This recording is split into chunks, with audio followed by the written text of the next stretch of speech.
Hello champions, कैसे हैं आप सब। तो आज सिर्फ खुशखबरी ही मिलेगी आपको, अच्छी बातें जो आप लोग चाह रहे हो। देखो, कई सारी समस्याएं फॉर्म भरने के लेवल पे हो रहा है, एग्ज़ाम डेट को लेकर हो रहा है, फॉर्म के डेट को एक्सटेंड करने को लेकर हो रहा है, बाढ़ की समस्या है, ऐसी कई सारी समस्याएं हैं ना। अब सवाल है कि इसका सॉल्यूशन क्या है। पहला, अगर हम फॉर्म की बात करें तो आपको मालूम है ना कि जो टीआरई के अंदर जो दिक्कत आई थी, as it is same problem आप लोग फेस कर रहे हो। टीआरई में जो समस्या आया था ना फॉर्म भरने के दौरान, बीपीएससी का एक काम था, वही लगभग नोटिफिकेशन उसके अंदर बीपीएससी के सिलेबस के अकॉर्डिंग बदल दिया गया है। फॉर्म भरने का सारा प्रोसेस लगभग वही है। तो जितनी दिक्कतें आई थी और बाद में बीपीएससी ने जितना सुधार किया था, वो सारा सुधार आपको भी मिलेगा।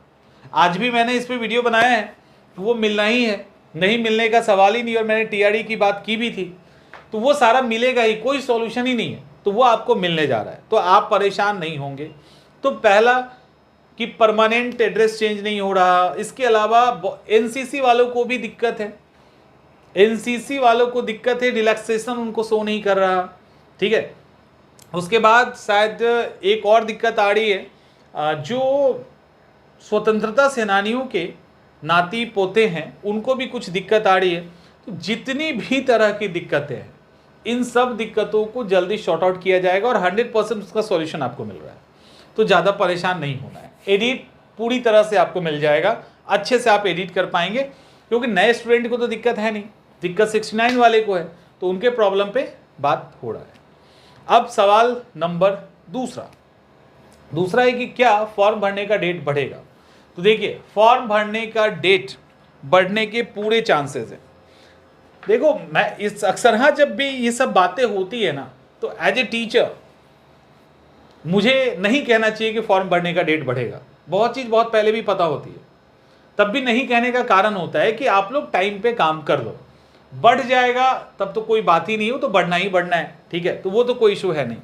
लेकिन नहीं बढ़ा तो, या उस बढ़ने के इंतजार में आप सबके पास सारा डॉक्यूमेंट है और आप फॉर्म नहीं भर रहे हैं, तो इसी के कारण कहा नहीं जाता, इसी के कारण हमेशा बोला जाता है कि नहीं, फॉर्म भरने का टाइम तय है, इसी बीच में आप भर लीजिए। क्योंकि फॉर्म भरना भी एक बड़ा हेडेक है। ये जो फॉर्म भरा जा रहा है, इसमें ही बड़ा झंझट है, ये एक चैलेंज है। मतलब कम नहीं है एग्जामिनेशन की तैयारी से बीपीएससी का फॉर्म भरना।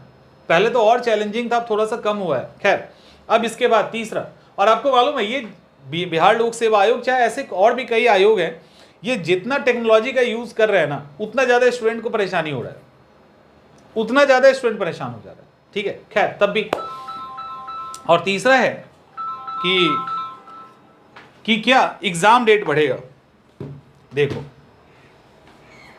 जितना फॉर्म जाने वाला है इस बार, फॉर्म की जो संख्या है, ये यदि मतलब 7-8 लाख से 7 लाख भी अगर क्रॉस कर गया, ठीक है, संभावना 10 के आसपास की उम्मीद सब लोग, लगभग आयोग को भी लग रहा है 10 लाख के आसपास फॉर्म जाएगा, इवन क्रॉस ना कर जाए, हम सबको ऐसा लग रहा है। अगर फॉर्म 7 लाख क्रॉस करता है तो यकीन मानिए सारे प्रोसेस को मैनेज करने के लिए अच्छा खासा समय उसके बाद चाहिए होगा।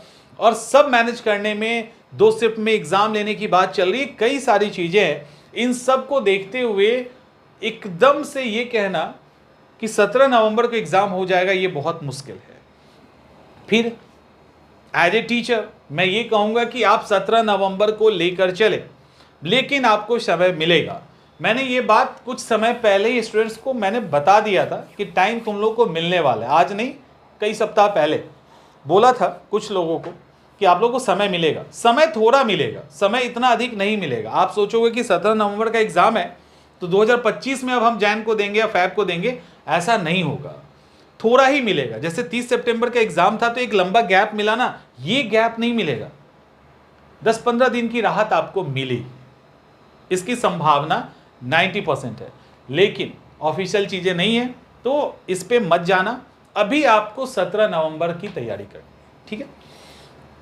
और अब आप लोगों को अलग अलग तरह की फॉर्म भरने में दिक्कत आ रही है, आप सब उसका सॉल्यूशन चाहते हैं। आयोग को अभी बहुत लोगों के बारे में पता ही नहीं कि उनको क्या दिक्कत आ रहा है, क्योंकि कुछ लोगों को दिक्कत आ रहा है, वो यूट्यूब घूम रहे हैं, किसी और से पूछ रहे हैं, तो उससे काम नहीं चलेगा। जिसको एनसीसी का दिक्कत आ रहा है, या कोई भी सर्टिफिकेट इशू करने में, डेट डालने में दिक्कत आ रही है, कोई भी ऐसी दिक्कत आ रही है, तुरंत आप मेल कीजिए।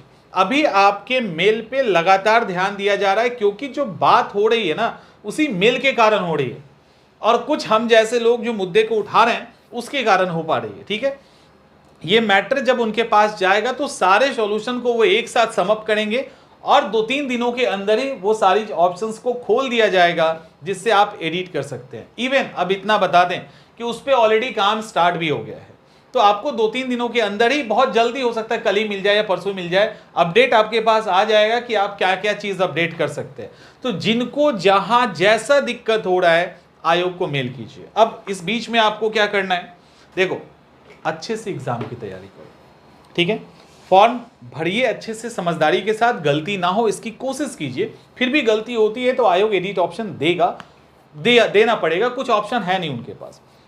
लेकिन इसके अलावा जो फॉर्म, जिनके पास सारे डॉक्यूमेंट्स हैं वो फॉर्म भरिए। देखिए बाढ़ वाला भी एक बड़ा इशू है, बाढ़ की एक बड़ी समस्या है, और ऐसा समस्या आया है कि अभी चलने वाला है कुछ समय तक। तो वो सारी चीज़ें हैं जो कंसीडर की जा रही है।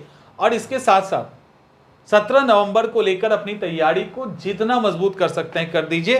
5 दिन का भी अगर रिलैक्स मिल रहा है ना तो आपके लिए एग्जाम 17 नवंबर ही है, या 2 महीने का भी रिलैक्स मिलेगा तो आपके लिए एग्जाम 17 नवंबर है। जिसने भी 30 सितंबर को टारगेट करके एग्जाम की तैयारी की है, आज वो रिलैक्स भी है और मजबूत हो गया है। समझ में आ रहा है? इसीलिए 30 सितंबर कह रहे थे। डेट उस समय भी बढ़ना था, ये कंफर्म था। जब ये जानकारी आप लोगों के पास है तो हमारे पास तो होगी ना। उसी तरह से 17 नवंबर को भी ऑलमोस्ट चांसेज है कि वो बढ़ जाएगा। अगर एकदम से 2-4 लाख फॉर्म जाता है, जिसकी संभावना नहीं है, तब तो नहीं, मुश्किल है।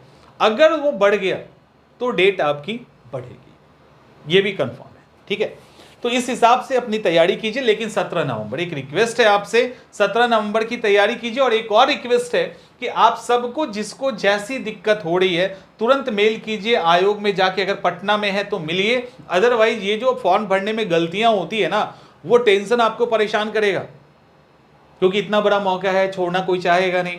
ऊपर से गलती हो गई तो तैयारी में मन नहीं लगेगा। आयोग एकदम एक एक वर्ड, एक एक लाइन अच्छे से चेक करने वाला है, तो वहां पे दिक्कत हो सकता है, लास्ट टाइम में दिक्कत हो सकता है। वो सारी चीजें हम क्यों करें? तो अच्छे से। और सबमिट वाले प्लीज बेवकूफ़ी में गलती मत कर देना, सबमिट कर देना।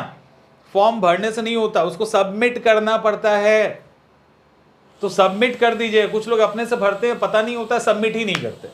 ऐसे लोगों की संख्या हर साल है, सबमिट ही नहीं किया। आप उनको अगर नहीं लगता तो आप गूगल पे सर्च कीजिए form rejection list from BPSC, तो उसमें आपको कई सारे ऐसे पीडीएफ फाइल मिलेंगे जिसका रीजन है कि फॉर्म सबमिट नहीं किया, फाइनल सबमिशन नहीं हुआ है। नोटिफिकेशन में क्लियर लिखा है फाइनल सबमिशन करना होगा, तो वो चीज़ का थोड़ा सा ध्यान रखो। और चीज़ें आपके फेवर में ही चल रही है, और भी कई सारी बातें हैं जिसको हम लोग बाद में करेंगे। अभी के लिए इतना ही, तो थोड़ा सा रिलैक्स रहिए, मिलेगा मौका, ज़्यादा घबराने की जरूरत नहीं है। ठीक है, मिलते हैं हम लोग नेक्स्ट सेशन।